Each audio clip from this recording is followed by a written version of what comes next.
Hijack किया जाए। ये जो तस्वीरें आ रही हैं ये सिंघू बॉर्डर की आ रही हैं, सिंघू बॉर्डर जाने की तस्वीरें आ रही हैं। ये मुख्यमंत्री अरविंद केजरीवाल, दिल्ली के मुख्यमंत्री अरविंद केजरीवाल जो कि सिंघू बॉर्डर जा रहे हैं। आज किसानों से उन्होंने मुलाकात करनी है। ये सिंघू बॉर्डर की तस्वीर जो एक तरीके से पूरे तरीके से ठप पड़ा है, चारों तरफ वहां पर किसान ही किसान नजर आ रहे हैं। टेंट्स हैं और शेल्टर्स हैं और तमाम जगहों पर देखिए सफाई का काम भी चल रहा है, लेकिन किसान यहां से हटने को तैयार नहीं है। बार बार इनसे रिक्वेस्ट किया गया है कि किस तरीके से इन्हें हटाया जाए या फिर ये खुद हटे, लेकिन किसानों का कहना है कि जब तक ये वापस नहीं हो जाते कानून तब तक बातचीत चलती रहेगी और ये लोग नहीं हटेंगे। सवाल बड़ा यही है कि क्या किसान आंदोलन के चूल्हे पर राजनीति की रोटी सेकी जा रही है, जिस तरीके से तमाम 12 राजनीतिक पार्टियां खड़े होकर के अब किसान किसान कर रही हैं। दूसरा, आंदोलन के नाम पर राजनीति के काम पर, क्योंकि अभी हमने अरविंद केजरीवाल देखे, उससे पहले हमने शरद पवार की खबर भी आपको बताई। कृषि कानून पर शरद पवार का ये यू टर्न क्यों है? पहले ये कहते थे कि मैं जाऊंगा मुलाकात करने, कहीं भी जाना पड़े एमपीएमसी कानून में संशोधन के लिए, प्राइवेट सेक्टर्स के लिए खोला जाए। अब कह रहे हैं कि नहीं, किसानों की मांगे मान ली जाए, प्राइवेट सेक्टर बंद कर दी जाए। 2010 में कृषि सुधारों का समर्थन जो पार्टियां कर रही थी, अब 2020 में विरोध क्यों हो जाता है? तो ये तमाम बड़े सवाल है। आरपी सिंह हमारे साथ मौजूद हैं, बीजेपी के राष्ट्रीय प्रवक्ता, संजीव कौशिक हैं राजनीतिक विश्लेषक, विजय तालान है बीक्यू से और अमोल मक्तेले हैं एनसीपी से।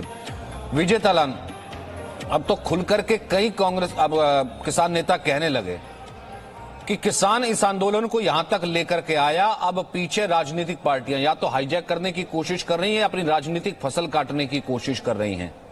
क्या कहेंगे सर उन लोगों को जो पहले के साथ खड़े होने की कोशिश कर रहे थे, अब कह रहे विरोध में, फिर पहले विरोध में थे, अब कह रहे साथ हैं? ये हमेशा से होता रहा है कि जब कोई विपक्ष में होता है तो वो किसानों के साथ आ जाता है, और जब सत्ता में होता है तो वही किसानों की बातें कभी सुनता नहीं है, मानता नहीं है। इसी तरह से पहले जब भाजपा विपक्ष में थी तो भाजपा वाले किसानों के बीच में आकर के किसानों का समर्थन करते थे। आप उठा लीजिएगा, राजनाथ सिंह का बयान ले लीजिएगा, 20 मार्च 2013 का बयान उनका लीजिएगा, तो उस समय पर राजनाथ सिंह किसानों के बीच में आकर के उन्होंने भी किसानों का समर्थन किया था और बहुत सारी बातें कही थी। अब माननीय राजनाथ सिंह कहीं दिखाई नहीं देते हैं और कोई किसानों के समर्थन में नहीं आते हैं। इसी तरह हमेशा होता रहा है। देखो, जब कोई विपक्ष में होगा तो किसानों के समर्थन में आएगा, उसमें हम कुछ नहीं कर सकते, ना ही हम उनसे समर्थन मांग रहे हैं और ना ही हमें उनकी जरूरत है। जब उन्होंने किसानों के साथ बुरा किया था तभी सत्ता से उन्हें हटाया गया था। ये 70 करोड़ की आवाज है और 70 करोड़ को एक सरकार ने, भारत सरकार ने ललकारा है। हम उस ललकार को स्वीकार करते हुए उनसे निवेदन करते हैं कि माननीय प्रधानमंत्री जी जो हमारे हित में कानून नहीं है उसे वापस ले लें। यही हमारी गुहार है उनसे। नहीं, लेकिन मैं तभी तो कह रहा हूं ना विजय तालान, राजनीति यहां पर इसलिए शुरू हो जाती है कि पहले राजनीतिक दल समर्थन किया करते थे कि प्राइवेट सेक्टर्स के लिए खोल लिया जाए और किसान भी समर्थन किया करते थे। फिर उसके बाद अब ये आ गया प्राइवेट सेक्टर के लिए क्यों खोला जा रहा है कि एमएसपी की गारंटी से बात शुरू होती है, आंदोलन तक पहुंचती है और अब सिर्फ और सिर्फ इस पर आ जाता है कि कानून वापस ले लिया जाए। तो मैं क्यों ना मानूं अमोल मक्तेले, शरद पवार उस वक्त भी राजनीति कर रहे थे और अब भी राजनीति कर रहे हैं, क्योंकि दोनों चीजें एक साथ तो नहीं हो सकती।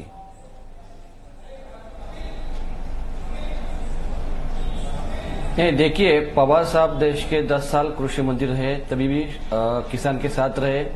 आज भी किसान का जो आंदोलन चल रहा है पिछले 10-11 दिन से, तभी उनकी जो मांगी है 15 मांगी है, पवार साहब वो 15 मांग के लिए ही पहले दिन से राज्यसभा में जब बिल लाया था, लोकसभा में जब चर्चा होनी चाहिए थी, लेकिन चर्चा हुई नहीं।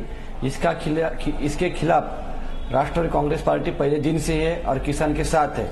आपको पता है कि केंद्र सरकार जो नरेंद्र मोदी साहब है, अमित शाह जी है, वहाँ के कृषि मंत्री है, लेकिन किसान के साथ जो बातें कर रही है, लेकिन उनकी बात जो मानना चाहिए, उनका जो डिमांड है, मैं पवार साहब की बात है, आपने कहा कि 10 साल कृषि उनके सामने रखी गई है। बिल्कुल कृषि मंत्री रहे, महाराष्ट्र की कृषि पॉलिटिक्स में, महाराष्ट्र की कृषि में उनका बहुत, जिसे कहते हैं कि योगदान भी है। मेरा सीधा सवाल ये है अमोल, उसके बाद मैं अपने गेस्ट पे जाऊंगा।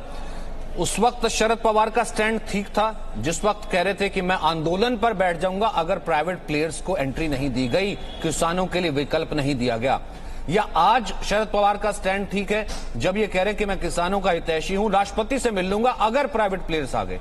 दो कॉन्ट्राडिक्शन एक साथ तो नहीं हो सकते ना, मैं ये कह रहा हूं। देखिए, पवार साहब ने जो सूचना की थी बिल लाने के टाइम, स्वामीनाथन आयोग का अगर इंटीमेशन हो जाता था या इम्प्लीमेंट हो जाता था तो किसान के वो साथ रहते थे, लेकिन उसने बहुत सारे चेंजेस किए हैं जो तीनों विधेयक जो लाया है लोकसभा और राज्यसभा में, और ये दड़पशाही करने का काम ये बीजेपी गवर्नमेंट कर रहा है। इसके खिलाफ आज सब देश के किसान, सब स्टेट के किसान और कल भारत बंद करने का काम ऐलान किया है। इसका मतलब है कि भाजपा जो काम कर रही है ये बड़े बड़े कंपनियों के लिए काम कर रही है, जो फार्मर लोग हैं उनको दबाने का काम कर रही है, उनका आवाज दबाने का काम कर रहा है, लेकिन ये आवाज कभी दब सकती नहीं है। और पवार साहब की भूमिका ही पहले से किसान के साथ है, किसान की भलाई करने के लिए है।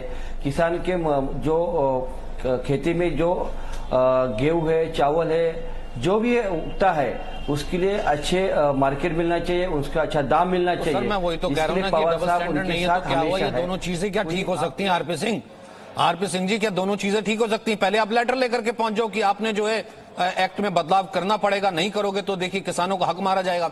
एक्ट में बदलाव हुआ, फिर आप कह रहे हैं एक्ट में बदलाव क्यों कर दिया, मैं तो राष्ट्रपति के पास चलूंगा। दोनों चीजें ठीक हो सकती हैं या फिर जैसा मौका वैसा चौका? बड़ा स्पष्ट है, राजनीतिक रोटियां सीखी जा रही हैं। मैं तो उनका वो पढ़ रहा था, एक एग्जैक्ट लाइन पढ़ रहा था ताकि ध्यान में आ जाएगा, वो अंग्रेजी में है। Amend the present state APMC act on the lines of the model state agriculture produce market development and regulation act 2000 to encourage the private sector in providing alternative competitive market channels. ये मैं नहीं कर, वो कह रहे कि alternative market channel ये private sector को दिए जाए। ये खुद उनकी चिट्ठी से मैंने पढ़कर बताया मैंने।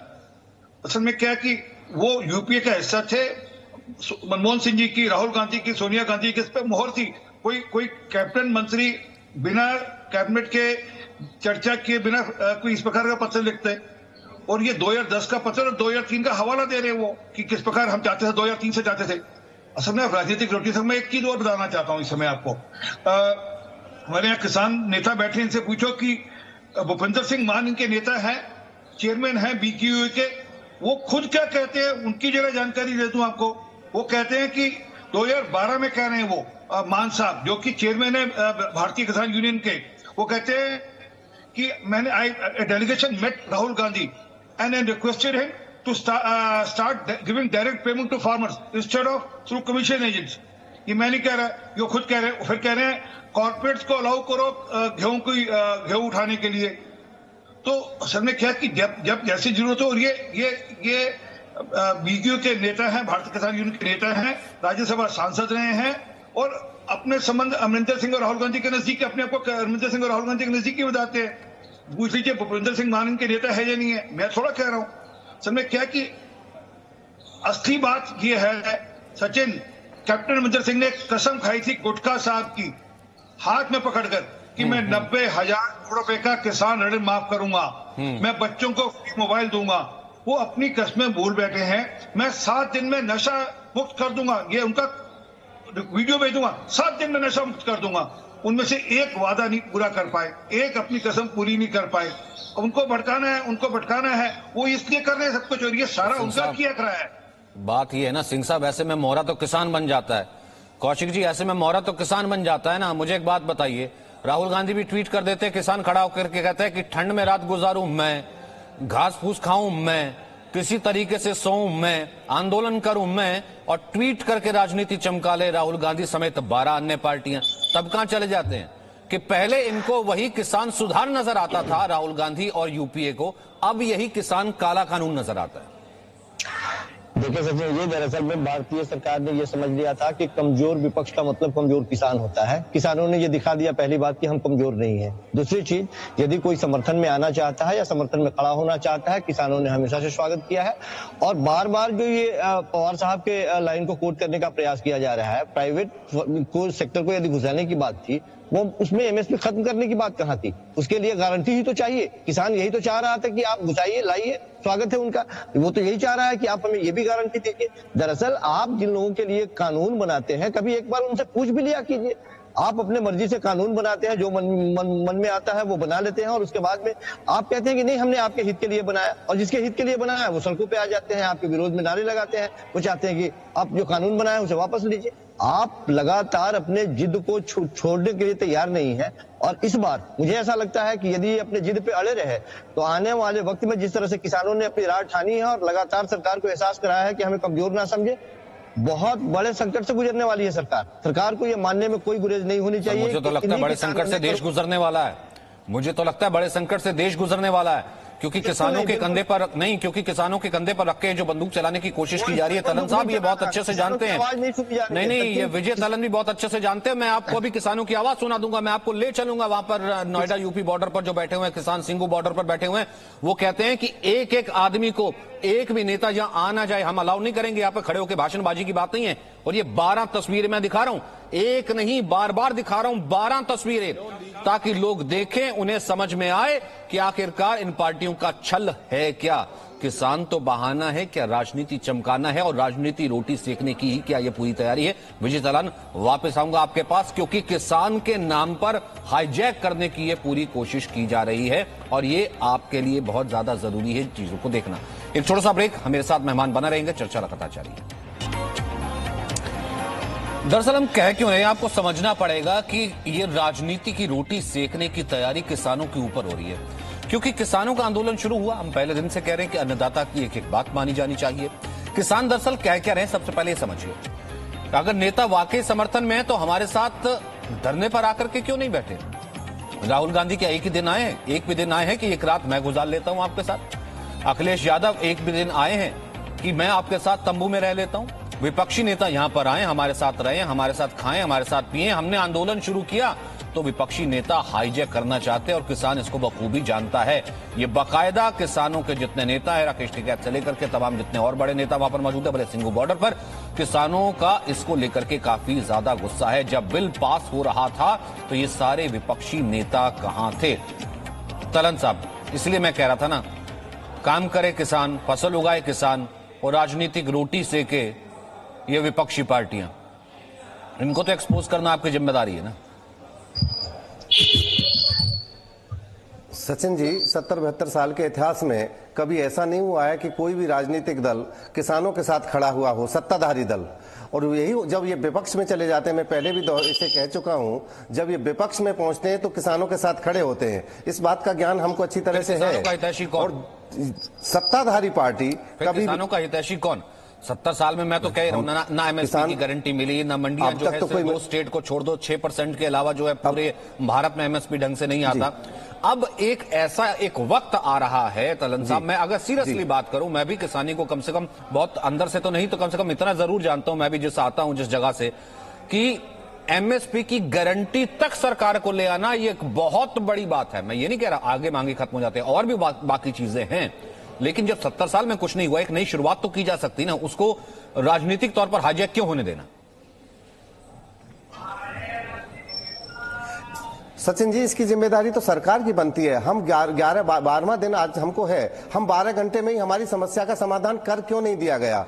हम 12 दिन से ठंड में हैं, बीमार भी कुछ लोग पड़ रहे हैं, बहुत सारी दिक्कतें किसान को आ रही हैं। ये मैं फिर कह रहा हूं कि 12 घंटे में इसका समाधान क्यों नहीं कर दिया गया, और आगे कितना समय लगेगा इस बात की भी कोई गारंटी नहीं है कि ये 12 महीने भी लग सकते हैं। इसमें अगर सरकार का रवैया यही रहा तो 12 महीने भी लग सकते हैं। इसमें किसान का दोष थोड़ी है, किसान बैठा है, आप देख रहे हैं वो कितना अनुशासन के साथ में अपना आंदोलन को चला रहा है। ना तो कोई वहां पर उसका साथी भी दिखाया, हमने गलत ट्रक भी दिखाया, हमने तो यहाँ तक दिखाया, वहां प्रवेश नहीं कर रहा है। वो तो रोटी भी अपनी साथ लेकर के जाता है। इतना स्वाभिमानी मेरे देश का जो है वो किसान है। इस वक्त अरविंद केजरीवाल, ये तस्वीरें दिखानी इसलिए जरूरी है, तस्वीरें जितनी आप देखेंगे उतना पता लगेगा कि किसान तो अपनी रोटी खाता है, अपने हाथ से अन्न उगाता है और लेकर के जाता है, और वहां पर कहता है कि सरकार के साथ बातचीत कर रहा हूं, मैं इतना स्वाभिमानी हूं। राजनीति तो छोड़िए, मुझे तो अन्न का एक दाना भी किसी और पार्टी या किसी और जगह का मंजूर नहीं है। वहीं पर देखिए तमाम राजनीतिक पार्टियों की हलचल शुरू हो जाती है। मंच पहले से लगे हुए थे, उन मंच पर मेरा सिर्फ यही कहना है कि मंच पर अब नेताओं का जमावड़ाना शुरू हो जाए। कल कहीं ऐसा ना देखें कि 12 की 12 पार्टियां एक एक मंच का इस्तेमाल करने लगे अपने चुनावी एजेंडे के लिए। इस वक्त केजरीवाल पहुंचे हैं सिंगू बॉर्डर। आरपी सिंह साहब जवाब दीजिए, फिर उसके बाद बाकी दो नेताओं का रुख करूंगा। सचिन, मैं बोलूं क्या अभी?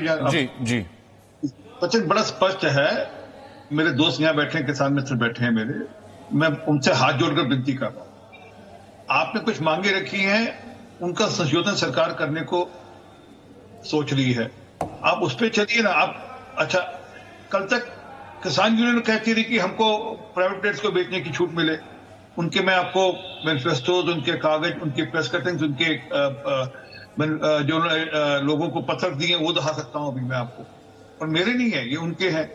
फिर शरद पवार साहब, जितनी पॉलिटिकल पार्टी है, आप कांग्रेस का मैनिफेस्टो पढ़ लें, वो इसी बात की बात करते थे। अरविंद केजरीवाल वहां पहुंचे, इन्होंने तो लागू कर दिया, एक पार्ट तो उन्होंने लागू ही कर दिया वहां पे दिल्ली में, बिल में से 3 बिल में से 1 बिल तो लागू कर दिया मंडी वाले ने ऑलरेडी दिल्ली में। अब ये सिर्फ फरेब करने पहुंचे, उनको पंजाब का चुनाव है इसलिए वहां पहुंचे हैं। मैंने पहले कहा कैप्टन साहब से, ये कोई नहीं पूछता कि जो 90,000 करोड़ रुपए का किसान कर्जा माफ करा था उसका क्या हुआ, उसके बारे में कोई चर्चा नहीं है। सर में क्या है कि हर आदमी ये देख रहा है कि मुझे चुनाव कैसे जीतना है, मुझे राजनीतिक रोटी कैसे सेकनी है, मुझे किसानों को भटकाकर बरगलाकर कैसे अपनी राजनीति करनी। वो अरविंद केजरीवाल हो, वो कैप्टन साहब हो, वो राहुल गांधी हो, सबके सब इसी में लगे हुए हैं, और उनमें से कोई भी किसानों को लेकर सिंसियर नहीं है। अगर आप कहते हैं कि मोदी जी ने क्या किया, मैं कुछ चीजें आपको बता देता हूँ जी। आ रही सिंह साहब, अपनी बात पूरी कीजिए। तो किसान सम्मान निधि प्रधानमंत्री मोदी ने शुरू की, 1 लाख करोड़ से ऊपर कुछ 10.25 करोड़ किसानों तक किसान निधि गई है। ये नहीं कोई कि हमारा कोई एहसान है या हमारी कोई बात, ये किसानों के सम्मान की बात है। नीम कोटेड यूरिया, पहले मुझे याद है, मुझे अपने होश में याद है, यूरिया को लेकर झगड़े होते थे, मार कुटाई होती थी, रात को लाइनें लगती थी। सिंह साहब क्यों नहीं कन्विंस कर पा रहे हैं किसानों को? मैं इसमें मान लो ना सचिन, इसमें मैं मानू राजनीति हुई है, हम उसमें रह गए कहीं ना कहीं। मैं तो इसकी अपनी गलती मान रहा हूं कि जिन लोगों ने अपने वादे नहीं पूरे किए, उन्होंने किसानों को दूसरी तरफ लगा दिया है।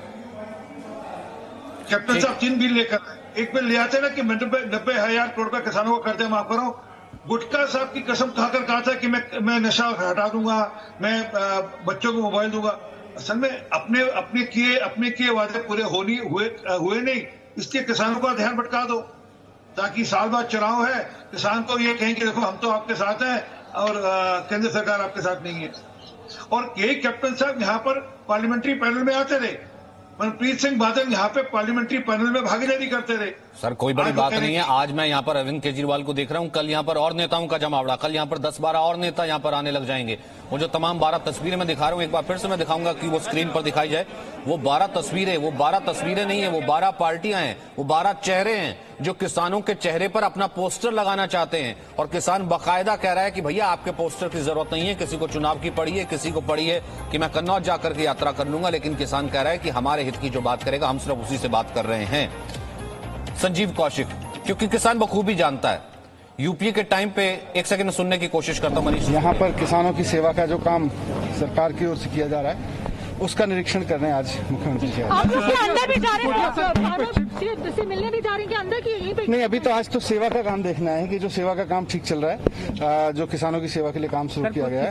बैठे हुए थे, उनसे बातचीत हुई, उनसे भी मिली, मुलाकात की सीएम साहब ने, खुश हैं, वो बहुत खुश हैं, बता रहे हैं कि जी वो देश के लिए बैठे हैं, मतलब वो किसान कह रहे हैं कि हम बहुत अच्छे से बैठे हैं, कोई दिक्कत नहीं। सर एक सवाल, सर कई पार्टी सपोर्ट कर रही है कल भारत बंद को, आपको लग रहा है पॉलिटिसाइजेशन हो रहा है फार्मर्स?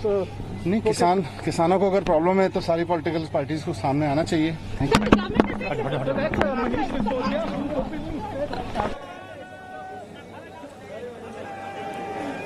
सौरभ भारद्वाज भी नजर आ रहे हैं, अरविंद केजरीवाल भी नजर आ रहे हैं, मनीष सिसोदिया भी थे कि किसान जो है वो देश हित में बैठे हैं और किसानों के साथ हम पार्टियां खड़ी हैं। अगर जिन पार्टियों को लगता है कि वो किसानों के साथ है, वो भी किसानों के पास आ सकती, किसानों से मुलाकात कर सकती है।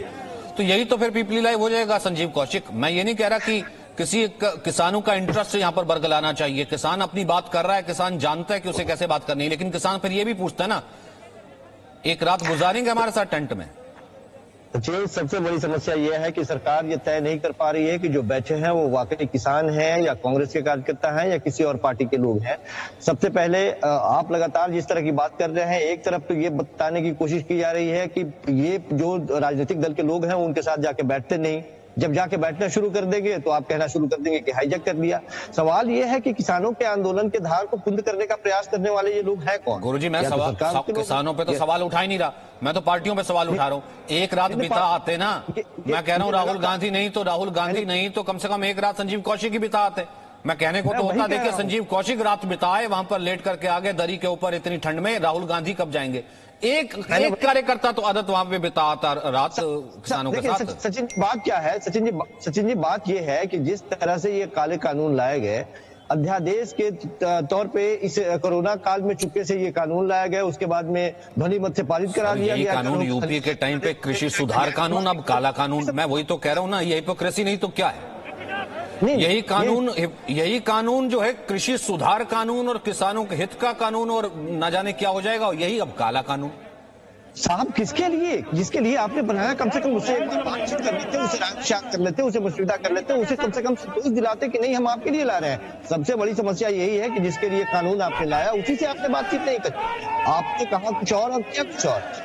आपने जिस तरह के इसमें कानून बना के लाया, जिस तरह से एसडीएम को अधिकार दिया कि आप उसके यहाँ जाइए, ठीक है, आप संशोधन करने के लिए तैयार है, इस पर कहीं कोई दो मत नहीं है, लेकिन जिस तरह से आपने कानून लाने का प्रक्रिया अपनाया, जाहिर सी बात है कि किसानों के मन में है कि कहीं ना कहीं आप किसी और के लिए या जिस प्राइवेट जिन लोगों के बारे में चर्चा हो रही है उनको मजबूत करने का प्रयास कर रहे हैं। आप किसानों को कमजोर करने के लिए एक ऐसा कानून लेके आए जिसमें किसान आज किसान है, कल होकर मजदूर बन जाएंगे। तो किसानों की चिंता ये स्वाभाविक है। और अभी भी किसान क्या कह रहे हैं, तो कानून ये सिर्फ इतना ही चाहते हैं आपसे कि अभी आप इस पर पुनर्विचार कीजिए, कानून वापस लीजिए और बनाइए कानून, बुलाइए हमें, बैठते हैं आपस में राय विचार कर बैठ के बनाते हैं, हम आपके साथ हैं, आप हमारे लिए बना रहे हैं, तो इसमें बुरा क्या है? ठीक है, अमोल मक्तेले रखिए अपनी बात। देखो, 2004 में स्वामीनाथन आयोग का गठन हुआ था। अन्न की आपूर्ति व भरोसेमंद बनाने और किसानों की आर्थिक हालत को बेहतर करने के लिए इन दो मकसद को लेकर 2004 में केंद्र सरकार ने स्वामीनाथन अध्यक्ष की समिति चुनी गई थी। वो समिति ने 4 अक्टूबर 2006 में 5 सिफारिशें लागू करने का सिफारिश की थी, लेकिन ये जो कानून लाया है बीजेपी गवर्नमेंट ने, जो 3 विधेयक लाया उन्होंने सबमिट नहीं किया। इसके वजह से लाखों तादाद में किसान आज प्रदर्शन कर रहे हैं। हर स्टेट से, पंजाब हो, हरियाणा हो, उत्तर प्रदेश हो, उत्तरांचल हो, राजस्थान हो, महाराष्ट्र हो, सब स्टेट से ये चल रहा है। भूमि सुधार के लिए अगर कानून लाते तो ये नौबत नहीं भाजपा सरकार के खिलाफ नहीं होती थी। इस रिपोर्ट में भूमि सुधारों की गति के बढ़ाने पर खास जोर दिया गया था। सरप्लस वो बेकार जमीन को भूमिहीन बटाना, आदिवासी क्षेत्रों में पशु चराने के लिए हक यकीना बनाना, राष्ट्रीय भूमि उपयोग सलाह सेवा सुधार का विशेष अंग है। और किसान की आत्महत्या जो होती थी रोकने के लिए लेकिन देखिए सिफारिश की थी राज्य स्तरीय किसान कमीशन बनाने, सेहत सुविधाएं बढ़ाए। एक सेकंड आपको रोकता हूं, अमोल एक सेकंड के लिए मैं आपको रोकता हूं, एक सेकंड में सुनने की कोशिश करता हूं कि इस वक्त वहां क्या चल रहा है। ये सिंगू बॉर्डर की तस्वीर है।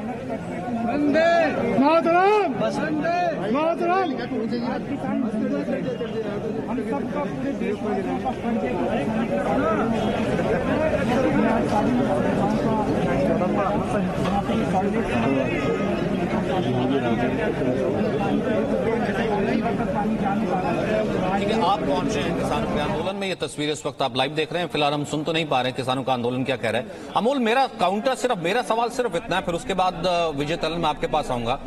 अमोल, मैं ये कहता हूं कि एक पार्टी एक सरकार में रहती है तो उसके लिए वही कानून वो किसानों के, जिसे कहते हैं कि किसानों की जून सुधार देगा, किसानों की पूरी जिंदगी सुधार देगा, इतना ज्यादा सुधार लेकर के आएगा, वही बन जाता है कृषि कानून। वही वो विपक्ष में आ जाती है तो उसको वो काला कानून नजर आने लगता है। मैं इसकी परिभाषा फिर कैसे करूं, इस राजनीति को कैसे देखूं? देखो, स्वामीनाथन आयोग का जो गठन हुआ था, अगर वो सिफारिश लागू कर देती थी ये गवर्नमेंट, ये आज नौबत नहीं आती थी किसान का जो प्रदर्शन हो रहा है। अगर वो कानून नहीं लगने की वजह से कब आई थी, प्रॉब्लम खड़ी हुआ है। कौन था यूपीए में? आप देखें, देखो 2006 में हमने लाया था, हमने लागू भी करने का कोशिश किया था, लेकिन ये गवर्नमेंट बीजेपी का 2014 में आने के बाद उन्होंने लागू नहीं किया। इसके वजह से प्रॉब्लम बढ़ा। गुरुजी, फसली बीमा के लिए रिपोर्ट में बैंकिंग 8 साल इंतजार कर रहे थे आपको, आम किसान तक पहुंचाने पर विशेष ध्यान दिया गया। तो सर कर देते ना लागू। मैं कहता हूं कर देते लागू। किसान को सड़क पर आने की जरूरत क्या पड़ती? नहीं, किसान को सड़क पे आने की जरूरत क्या पड़ती, कर देते ना लागू। मैं यही लागू करेंगे तो फिर आप क्योंकि विजय तलान स्वामीनाथन आयोग की सिफारिशें लागू हो जाती तो किसानों को उसका हक मिल जाता। अगर लागू हो जाती तो एमएसपी को गारंटी करनी पड़ जाती। अगर लागू हो जाती तो कहीं ना कहीं ये जो बिचौलिए हैं, आड़तिए हैं, उनकी दुकान बंद हो जाती। विजय तलान शायद इसलिए पार्टियों को सियासत करने का मौका ना मिलता। जब उन्होंने जी सचिन जी बिल्कुल जी सचिन जी स्वामीनाथन आयोग की रिपोर्ट जब आई थी 2007 में तो उम्मीद करते थे कि 8 में, 9 में, 10 में, 11 में, 12 में, 13 में ये लागू करेंगे। जब नहीं किया गया तो उसी का एक आक्रोश और रोष था कि कांग्रेस पार्टी को सत्ता से हटा करके अलग थलग कर दिया गया और भाजपा को लाए। और भाजपा उम्मीद करते थे हम लोग कि अब 70 करोड़ किसान उम्मीद करता था कि इस बार हमारे हित में कानून अच्छे से आएंगे। और ये स्वामीनाथन आयोग की रिपोर्ट के बारे में मोदी जी ने कहा था कि अगर मैं सत्ता में आया तो स्वामीनाथन आयोग की रिपोर्ट को लागू करूंगा और उस रिपोर्ट की जो लागत आती है किसान की उसका 1.5 गुना मैं किसान को दूंगा। मैं बताना चाहता हूँ सचिन जी आपको, उस समय की जो लागत थी गेहूं पर, 1 कुंटल गेहूं पर लागत स्वामीनाथन आयोग की रिपोर्ट के अनुसार 1650 रुपए बनती थी 2007 में, और 14 में आते आते उसके और लागत बढ़ जानी चाहिए थी। वो हम समझते हैं कि 2450-2500 रुपए के आसपास गेहूं होना चाहिए था। मात्र उस पर कभी 50 रुपए, कभी 100 रुपए बढ़ाया गया। एक बात और कहना चाहूंगा सचिन जी, जब मोदी जी पहली बार सत्ता में आए तो उसके 1 महीने के अंतर्गत उन्होंने जो कुछ प्रदेश ऐसे थे बोनस देते थे किसान को 100 रुपए, कोई 200 रुपए। तो मोदी जी का आदेश आता है और मोदी जी कहते हैं कि अगर किसी प्रदेश की सरकार ने किसान को बोनस दिया तो हम उस स्टेट की खरीद बंद करवा देंगे। ये एक जो बोनस मिलता था तब से बोनस और बंद हो गया किसान के लिए। ये दुर्भाग्य रहा किसान का। और रही बात इनकी सरकारों की मदद की, मैं कहना चाहूंगा जो विपक्ष है कि किसानों के पक्ष में आ रहा है, हम माननीय महात्मा महेंद्र सिंह टिकैत ने कभी भी राजनीतिक दलों को अपने मंच पर नहीं चढ़ने दिया। हम उस संगठन से एक संबंध रखते हैं। हमारा भारत सबसे पहले हम किसानों की सभी मांगों का समर्थन करते हैं। किसानों का मुद्दा और किसानों का जो संघर्ष है वो बिल्कुल जायज है। शुरू से हम पूरी तरह से, मेरी सरकार और हमारी पार्टी किसानों के इस संघर्ष में साथ रहे हैं। आपको याद होगा कि शुरू में जब किसान बॉर्डर पे आए थे तो केंद्र सरकार ने, दिल्ली पुलिस ने हमसे दिल्ली के 9 स्टेडियम जेल बनाने के लिए उन्होंने परमिशन मांगी थी। उस टाइम मेरे ऊपर बहुत दबाव डाला गया, चारों तरफ से कई फोन आए, खूब दबाव बनाया गया कि किसी तरह से हम परमिशन दे दें। उनका पूरा प्लान था कि किसानों को दिल्ली आने देंगे और फिर उनको वहां से पकड़ के उनको स्टेडियम में डाल देंगे और स्टेडियम में पड़े रहेंगे। लेकिन हम लोगों ने उनकी बात नहीं सुनी, उनको परमिशन नहीं दी और मैं समझता हूं इससे आंदोलन को मदद मिली। उसके बाद से लगातार हमारी पूरी सरकार, हमारे एमएलए, हमारे पार्टी के कार्यकर्ता, हमारे मंत्रीगण, मैं खुद, हम लोग एक सेवादार की तरह किसानों की सेवा करने में लगे हुए हैं। आज भी मैं यहाँ पे मुख्यमंत्री के तौर पे नहीं आया, मैं एक सेवादार के तौर पे आया हूँ, सेवा करने के लिए आया हूँ, किसानों की सेवा करने के लिए आया हूँ। किसान 24 घंटे मेहनत करके खून पसीना बहा के अन्न उगाता है हमारे लिए, हमारी सेवा करता है। आज किसान मुसीबत में है, हम सबका, पूरे देशवासियों का फर्ज है कि किसानों के साथ खड़े और उनकी सेवा करें। तो मैं आज सारी सुविधाओं का जायजा लेने आया। यहाँ पे टॉयलेट्स हैं, ये मैं देखा, साफ सफाई ठीक है, उधर पानी की व्यवस्था है, बता रहे अंदर तक पानी जा नहीं पा रहा, तो आज ये मोटर वगैरह और पाइपलाइन लगा के अंदर पानी ले जाएंगे। उधर रहने की भी व्यवस्था देखी, किचन भी देखी, एम्बुलेंस भी देखी। क्या जानकारी ली आपने जब आपसे? किसानों ने कहा कि इंतजाम से वो सेटिस्फाइड हैं, लेकिन मैं लगातार संपर्क में हूं। हमारे जर्नैल सिंह यहाँ पे जो एमएलए हैं, कल रात को यहीं सोए हैं, वो उनके समर्थन में पूरी रात ये यहीं पे सोए हैं। तो हमारे सारे वॉलंटियर्स, सारे कार्यकर्ता, सारे ऑफिसर्स सेवा में लगे हुए हैं और मैं उम्मीद करता हूं कि इसका जल्द से जल्द समाधान। आम आदमी पार्टी कल बंद का समर्थन भी किया है क्या? आम आदमी पार्टी कल जो किसानों ने 8 तारीख को भारत बंद का आह्वान किया है, आम आदमी पार्टी पूरी तरह से उसका समर्थन करती है और सारे कार्यकर्ता हमारे इसमें पार्टिसिपेट करेंगे। पूरे देश भर में, और मैं उम्मीद करता हूं कि पूरे शांतिपूर्ण तरीके से पूरे देश के अंदर सब लोग इसमें शामिल हों। मैं पूरे देश के लोगों से अपील करता हूं कि सब लोग इसमें शामिल हों। 4 मंडियों को बदला गया है, आपकी तरफ से जो 4 मंडियों को बदला गया है, जो उनको कानून जो लागू किए गए हैं वो गलत अफवाहें फैलाई जा रही हैं, ये बिल्कुल गलत है। जो 9 स्टेडियम की आपने बात की, 9 स्टेडियम को जेल में बदलने की, उसका आपको क्या रहा कि कितना प्रेशर कुछ डाला आपने? कहा बहुत प्रेशर उस टाइम आया था, कई लोगों के फोन आए थे कि इसको कर दीजिए, क्योंकि इनकी पूरी प्लानिंग ये थी केंद्र सरकार की उस टाइम कि इनको अंदर आके और उनको स्टेडियम में सबको डाल दिया जाएगा और इस तरह से आंदोलन खत्म हो जाएगा। लेकिन हम लोगों ने भी अपनी आत्मा की आवाज सुनी। कई बार ऐसा होता है कि आपको इसकी चिंता नहीं करनी होती कि इसके परिणाम क्या निकलेंगे, आपको अपनी आत्मा की आवाज सुननी होती है। Thank you.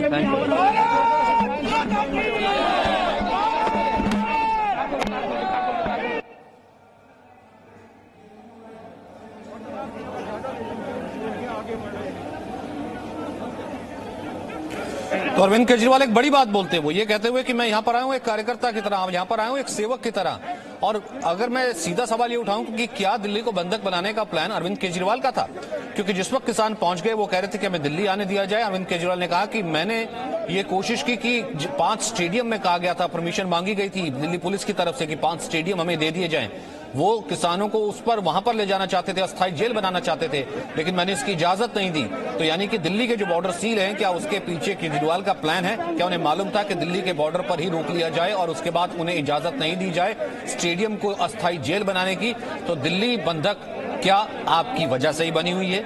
वहीं दूसरी तरफ क्या सरकार को पता भी नहीं चला और उनकी नाक के नीचे अब भारत बंद जैसी सिचुएशन आ गई और पूरा विपक्ष एक साथ खड़ा होकर राजनीतिक रोटी चमका रहा है?